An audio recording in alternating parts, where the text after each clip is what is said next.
തീവട്ടി വിജയനും മോളും പെട്ടു. ഇനി ഓടിയാൽ മുഴുക്കില്ല. ആ PV ഞാനല്ല കേട്ടോ. ആ പറച്ചില് നിങ്ങളാരും മറന്നിരിക്കാനിടയില്ലല്ലോ അല്ലേ. എന്നാൽ ആ പരമ വില്ലൻ തീവട്ടി വിജയനാണെന്നതിനുള്ള കൂടുതൽ തെളിവുകൾ ഇതാ പുറത്തു വന്നുകൊണ്ടിരിക്കുകയാണ്. സ്വകാര്യ മേഖലയിലെ കരിമണൽ ഖനനം റദ്ദാക്കുവാൻ കേന്ദ്രം നിർദ്ദേശിച്ചത് 2019.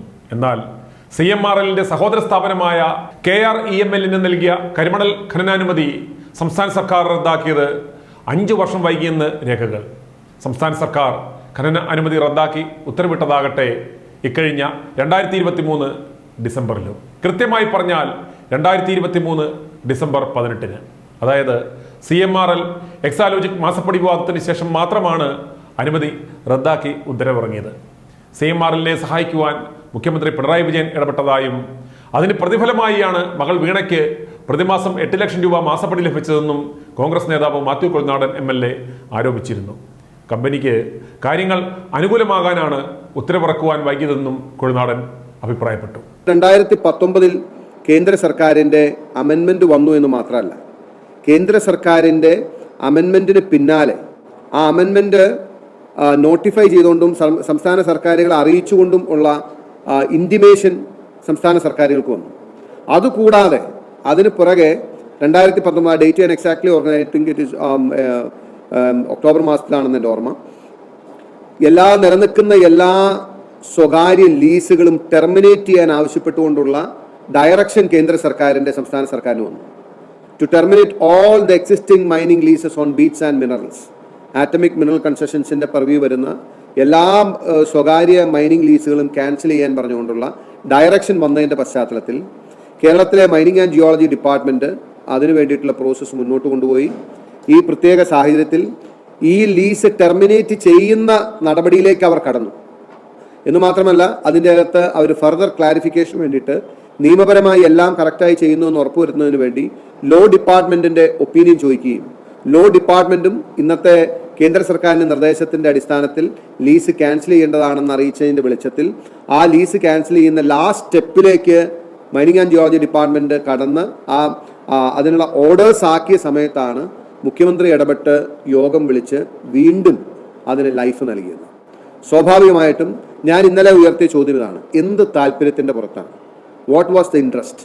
അതായത് ഒരു ഇടതുപക്ഷ ജനാധിപത്യ മുന്നണിയുടെയും സർക്കാരുകളുടെയും UDFൻ്റെ LDFൻ്റെ അടക്കം സർക്കാരുകളുടെ നിലപാട് പൊതുമേഖലയിൽ മാത്രം കരിമണൽ ഖനനം മതി എന്ന നിലപാട് അല്ലെങ്കിൽ എന്ന നയം നിലനിൽക്കുമ്പോൾ ഈ ലീസ് ക്യാൻസൽ ചെയ്യാൻ പറഞ്ഞ 2019 കേന്ദ്ര സർക്കാരിൻ്റെ നിർദ്ദേശം വന്നിട്ട്, ഡയറക്ഷൻ വന്നിട്ട് എന്തുകൊണ്ട് ക്യാൻസൽ ചെയ്തില്ല എന്നുള്ള ചോദ്യത്തിന് ഇന്നലെ രാജീവ് മന്ത്രിയും ആൻസർ പറഞ്ഞിട്ടില്ല. അതിനുശേഷം വീണ്ടും മാസപ്പടി തുടർന്നു. ഇത് ക്യാൻസൽ ചെയ്യാതിരിക്കുന്നതിനുള്ള പാരിതോഷികമായിട്ടാണ് മാസപ്പടി തുടർന്നു വന്നത്. അതിനുശേഷം ഇപ്പോൾ മാസപ്പടി വലിയ വിവാദമാവുകയും മാസപ്പടിക്ക് നൽകിയ സേവനം എന്താണ് എന്ന്, സേവനം നൽകാതെയാണ് വീണ വിജയൻ പണം വാങ്ങിയത് എന്നും അതുകൊണ്ട് തന്നെ എന്ത് സേവനമാണ് നൽകിയതെന്ന് ലോകം മുഴുവൻ അന്വേഷിക്കുന്ന പശ്ചാത്തലത്തിൽ ആ അന്വേഷണം അവരുടെ ശരീരത്തിൽ തൊടുന്നതിന് തൊട്ടടുത്തെത്തിയപ്പോഴാണ് ഈ കഴിഞ്ഞ ഡിസംബർ 23 ഇവർ ഈ ലീസ് ഒഫീഷ്യലായിട്ട് ടെർമിനേറ്റ് ചെയ്തിട്ടുള്ളത്. ഇതെന്തിനു വേണ്ടി ഈ നിലനിർത്തി എന്നുകൂടി ഞാൻ പറയാം. അതായത് കേന്ദ്രത്തിൽ ഈ ബീറ്റ്സ് ആൻഡ് മിനറൽസിൻ്റെ മൈനിങ് റിലാക്സ് ചെയ്യണമെന്നാവശ്യപ്പെട്ട് ഒരു വലിയ ലോബി, ഇൻക്ലൂഡിങ് ഇവിടെ കേരളത്തിലെ ഇൻട്രസ്റ്റ് ഉള്ള കമ്പനി അടക്കം അല്ലെങ്കിൽ അവരടക്കമുള്ള വലിയൊരു ലോബി കേന്ദ്ര സർക്കാരിൽ നിരന്തരം വർക്ക് ചെയ്തുകൊണ്ടിരിക്കുകയാണ്. അപ്പോൾ അവിടെ നിന്ന് റിലാക്സേഷൻ കിട്ടിയാൽ വീണ്ടും ഇത് സേവ് ചെയ്യാൻ പറ്റും. അതിൻ്റെ ഇടയിൽ ഇനി അങ്ങനെ നടക്കുന്നില്ല എങ്കിൽ ഇതൊരു ജോയിൻറ്റ് വെഞ്ചറാക്കി മാറ്റി KMREL ഇപ്പോൾ കേവലം 25% മാത്രം ഷെയറാണ് IREക്കും KSIDCക്കും ഉള്ളത്. അത് വർദ്ധിപ്പിച്ച് അത് 74% പൊതുമേഖലയാക്കി അങ്ങനെയെങ്കിലും ഈ ലീസ് KMRELന് കൊടുക്കാൻ പറ്റുമോ എന്ന പരിശ്രമവും ഈ സമയത്ത് നടന്നിരുന്നു. അതുകൊണ്ടാണ് ഞാൻ പറഞ്ഞത്, മാസപ്പടിക്ക് വേണ്ടി സേവനം നൽകിയത് മറ്റാരുമല്ല, കേരളത്തിൻ്റെ മുഖ്യമന്ത്രിയാണ്. CMRL എന്ന കമ്പനിക്ക് വേണ്ടി അതിൻ്റെ സിസ്റ്റർ കൺസേൺ ആയ KRMELന് വേണ്ടിയിട്ട് ഈ സേവനം നൽകിക്കൊണ്ടിരുന്നത്. ഈ സേവനത്തിനും ഇത് കൂടാതെ ആ കമ്പനിക്ക് ചെയ്തു കൊടുത്തിട്ടുള്ള മറ്റ് സേവനങ്ങൾക്കും വേണ്ടിയിട്ടാണ് കോടാനുകോടി രൂപ മുഖ്യമന്ത്രിയുടെ മകൾക്കും അന്ന് നമ്മൾ ഇന്ത്യൻ സെറ്റിൽമെൻറ്റ് ബോർഡിൻ്റെ ഇതിൽ പരാമർശിച്ചിരിക്കുന്ന പോലെ PV എന്ന് പറയുന്ന പിണറായി വിജയനും ഈ കമ്പനി നൽകിയിട്ടുള്ളത്. അത് കൂടുതൽ ക്ലാരിറ്റിയോടുകൂടി ഇപ്പോൾ വീണ്ടും പുറത്തു വരികയാണ്. ഇന്നലെ മന്ത്രി വിശദീകരണം നടത്തിയപ്പോഴോ അല്ലെങ്കിൽ മറുപടി പറഞ്ഞപ്പോഴോ ഒന്നും ഈ ഭാഗങ്ങൾ അദ്ദേഹം പരാമർശിച്ചിരുന്നില്ല.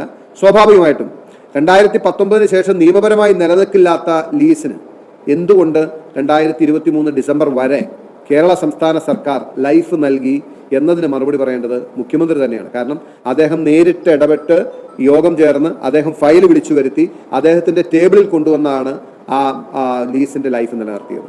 അപ്പോൾ അതിൻ്റെ കൂടുതൽ ക്ലാരിറ്റിയാണ് ഇന്നത്തെ ഈ ഇതിൽ നിന്നും പുറത്തു വന്നിരിക്കുന്നത്.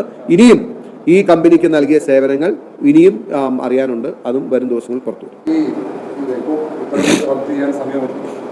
പക്ഷെ അതിനപ്പുറത്തേക്ക് ഇത്രയും കാലതാമസം വരുത്തിയാൽ പോലും കേരളത്തിൻ്റെ നിയമഭേദഗതി അനുസരിച്ച് പ്രവർത്തിക്കാൻ സാധിക്കും. കരിമണം കരണം നടത്താൻ സാധിക്കും. അപ്പോൾ അങ്ങനെ ഒരു സമയം നൽകിയതുകൊണ്ട് അവർക്ക് എന്ത് നേട്ടമുണ്ടാകുന്ന ചോദ്യമാണ് ഇന്നലെ മന്ത്രി ഉയർത്തി. ഞങ്ങൾ അതായത് അവർക്ക് സഹായമൊന്നും ചെയ്തില്ലല്ലോ, ഈ പ്രതികൂലമായി നേട്ടമൊന്നും ഉണ്ടായില്ലോ ശ്രീമാനങ്ങൾ. അല്ല, ഞാൻ അവർക്ക് നേട്ടമുണ്ടായ കാര്യങ്ങൾ പാർട്ട് 2 പാർട്ട് 3 വരും. വെയിറ്റ്. ഞാൻ നേരത്തെ പറഞ്ഞൊരു പിക്ചർ അഭി ബാക്കി ഹേ എന്ന് പറഞ്ഞ സ്ഥിതിയാണ്. പക്ഷേ ഇത് ഈ മൈനർ കൺസെഷൻ റൂൾസ് റിലാക്സ് ചെയ്യാൻ വേണ്ടിയിട്ടുള്ള വലിയ ലോബിങ് ഡൽഹിയിൽ നടന്നുകൊണ്ടിരിക്കുകയാണ്. അപ്പോൾ ഈ സമയത്തിനോടിടയ്ക്ക് എന്തെങ്കിലും റിലാക്സേഷൻ അതിൽ വന്നിരുന്നെങ്കിൽ they would have implemented the lease. ഇതാണ് അതിലേക്ക്. ഈ രാജ്യം ഇന്നലെ പറയുന്ന പ്രസക്തമായ കാര്യം 2002 ആന്റണി സർക്കാരാണ് സ്വകാര്യ മേഖലയ്ക്ക് ഖനനാനുമതി നൽകുന്നത്. ആദ്യം ഉണ്ടയുള്ള വെടിവെച്ചത് നിങ്ങളുടെ മുന്നണിയിലേക്ക് തന്നെയാണ്. ഞാനാണല്ലോ ആ ലീസ് തന്നെ കാണിച്ചത്. 2003-2004 UDF സർക്കാരെന്ന് അറിയാൻ പാടാത്ത ആളല്ല ഞാൻ. അതായത് അന്ന് അനുവദിച്ച ലീസ് പൊതുജന താല്പര്യാർത്ഥമല്ല എന്ന് മനസ്സിലായ മൊമെൻറ്റിൽ വിത്തിൻ 10 days ബഹുമാനായ ശ്രീ AK ആന്റണി അതിൻ്റെ തുടർ നടപടികൾ മരവിപ്പിക്കുകയുണ്ടായി. അതാണ് UDF സർക്കാർ ചെയ്തത്. അതല്ലാണ്ട് ഞാനത് UDF അല്ല എന്ന് അറിഞ്ഞുകൊണ്ട് അല്ലാണ്ട് അറിയാതെ പറഞ്ഞൊന്നുമല്ല. സോ അങ്ങനെയൊന്നും അതല്ലാതെ അദ്ദേഹത്തിന് വേറെ ഒന്നും പറയാനില്ല. നമ്മൾ അഡ്മിറ്റ് ചെയ്ത് ഞാൻ തന്നെ കാണിച്ച ലീസ് അദ്ദേഹം പറയേണ്ട കാര്യമില്ല. അത് UDF സർക്കാരിൻ്റെ കാലത്താണ്.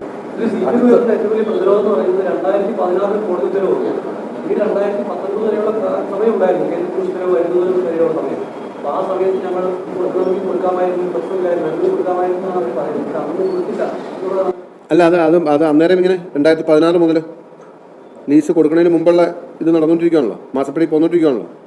അതങ്ങനെ ഒറ്റടിക്ക് കൊടുക്കുമല്ലോ, അതല്ലേ അതിൻ്റെ രീതി എന്ന് പറഞ്ഞത്. So you should understand how they are doing the corruption. ഇത് വൺ ഷോട്ട് സൊല്യൂഷൻ അല്ലത്. ഈ അങ്ങനെയായിരുന്നുവെങ്കിൽ വ്യവസായമന്ത്രി പറഞ്ഞ മറ്റൊരു ന്യായീകരണം 2016 വരുമ്പോൾ തന്നെ സുപ്രീം കോടതി വിധി CMR ഉണ്ടായിരുന്നു, അങ്ങനെ തന്നെ കൊടുത്താൽ പോരായിരുന്നു. ഇല്ല, 2016 CMR കൊടുക്കാൻ സുപ്രീം കോടതി വിധിയില്ല. ഡിവിഷൻ ബെഞ്ചിൻ്റെ ഫൈൻഡിങ്ങിനെ സംസ്ഥാന സർക്കാർ സുപ്രീം കോടതി ചലഞ്ച് ചെയ്തപ്പോൾ ഡിവിഷൻ ബെഞ്ചിൻ്റെ ഓർഡറിൽ ഇടപെടാൻ ഞങ്ങൾ ആഗ്രഹിക്കുന്നത് അവർ പറഞ്ഞ കറക്റ്റാണെന്നും ആ സ്ഥലത്തിൽ സംസ്ഥാന സർക്കാരിന് അധികാരമുണ്ടെന്ന് പറയാൻ കഴിയില്ല എന്നും സംസ്ഥാന സർക്കാരിൻ്റെ മിനറൽ വെൽത്താണെന്ന് പറയാൻ കഴിയില്ല എന്നും എന്നാൽ വേണമെങ്കിൽ സർക്കാരിന് 17A പ്രകാരം നോട്ടിഫൈ ചെയ്ത് ആ സ്ഥലം ഏറ്റെടുക്കാമെന്ന് പറഞ്ഞു. Actually that's in favour of the government. ആദ്യമായിട്ടാണ് അങ്ങനെ സർക്കാരിന് ആക്ട് ചെയ്യാൻ അനുകൂലമുള്ള ഒരു വിധി വരുന്നത്. സിംഗിൾ ബെഞ്ചിന്റെ ആ ഉത്തരവിൽ ആ ഓപ്ഷൻ ഉണ്ടായിരുന്നില്ല.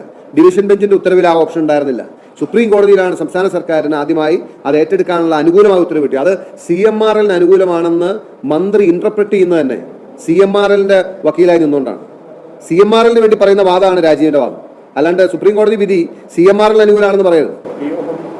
അന്ന് മുഖ്യമന്ത്രി യോഗം വിളിക്കാനുള്ള സാഹചര്യം അവിടെ ഉണ്ടായിരുന്ന പ്രാദേശിക പ്രശ്നങ്ങൾ, അതായത് ആൽപ്പാട് അടക്കമുള്ള മേഖലയിലെ പ്രാദേശിക പ്രശ്നങ്ങൾ ചർച്ച ചെയ്യുക എന്നുള്ളതായിരുന്നു എന്നാണ് മറ്റൊരു. Very good, well taken. ഒരു കാര്യം ഞാൻ രാജീവിനെ ചലഞ്ച് ചെയ്യാണ് ആ കാര്യത്തിൽ. Let him bring the minutes.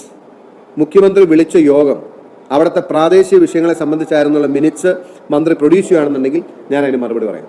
He will be never able to do that. കാരണം മുഖ്യമന്ത്രി വിളിച്ച യോഗം ഈ ഒരു ഒറ്റ പർപ്പസിന് വേണ്ടിയിട്ടാണ്. Minutes of the meeting let him bring out. കൊണ്ടിട്ടെ, അദ്ദേഹത്തിൻ്റെ ഒരു വകുപ്പ് ബന്ധപ്പെടുന്ന കാര്യമാണ്.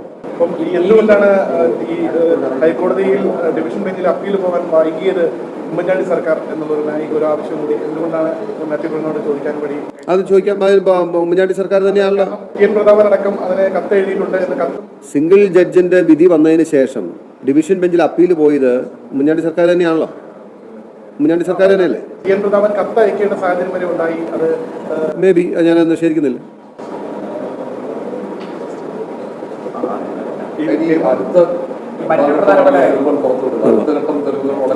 അല്ല ഞാൻ പറഞ്ഞത് ഇത് ഈ പ്രോസസ്സിൽ CMRL വേണ്ടിയിട്ട് ഔട്ട് ഓഫ് ദ വേ എന്തുമാത്രം how much he travel CM എന്ന നിലയ്ക്ക് എന്തുമാത്രം ട്രാവൽ ചെയ്തു എന്നുള്ളത് നമുക്ക് മനസ്സിലാവും. Let's wait.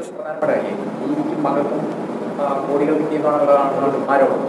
മരം കിട്ടിയെന്ന് പറയുമ്പോൾ പിണറായി വിജയൻ കിട്ടിയതിന്റെ തെളിവുകൾ നമ്മുടെ കയ്യിലുണ്ട്. അല്ല, പിണറായി വിജയൻ കിട്ടിയെന്നുള്ളത് ഓൾറെഡി ഫൈൻഡിങ്ങിലുണ്ടല്ലോ. PV എന്നത് പിണറായി വിജയനാണെന്ന് അവിടെ എഴുതി വെച്ചിരിക്കുകയല്ലേ. അല്ല, വരട്ടെ.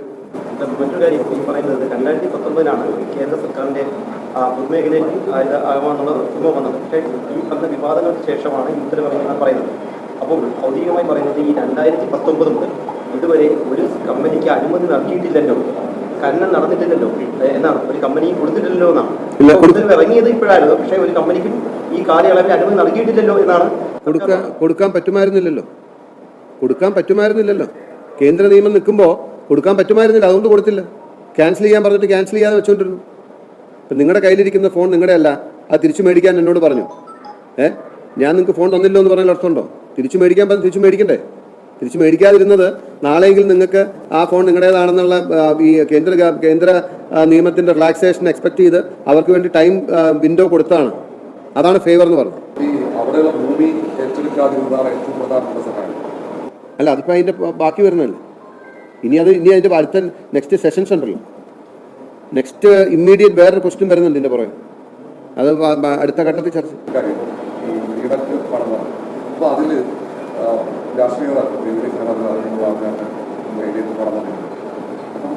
അത് അല്ലേ രാജീവിന്റെ ഉദ്ദേശം? അല്ല, അങ്ങനെ രാജീവ് അങ്ങനെ ഉണ്ടെങ്കിൽ, അങ്ങനെ അലിഗേഷൻ ഉണ്ടെങ്കിൽ എന്ത് ഫേവർ അവർ ചെയ്തു എന്ന് പറയണം. CMRL എന്ത് ഫേവർ ചെയ്യുമെന്ന് പറഞ്ഞു. എന്നാൽ ഞാൻ പറഞ്ഞില്ലേ, അഴിമതിയുടെ സർക്കിൾ കംപ്ലീറ്റ് ആണെന്നുണ്ടെങ്കിൽ ആ 2 പാർട്ടും വേണം. സോ ഞാൻ പറയുന്നു, വീണ വിജയൻ കൈപ്പറ്റി എന്നുള്ള കാര്യത്തിൽ ആർക്കും നിഷേധിക്കാനില്ലല്ലോ. Accepted fact. അതിനുശേഷം CMRL ഇവർ ചെയ്ത ഫേവേഴ്സാണ് ഞാൻ 1 by 1 ആയിട്ട് പറഞ്ഞുകൊണ്ടിരിക്കുന്നത്.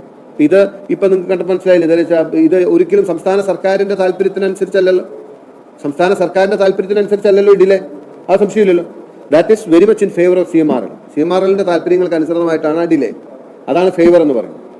So the favour number 1. We will discuss about favor number 2 and 3 later. i2i News, an eye for truth.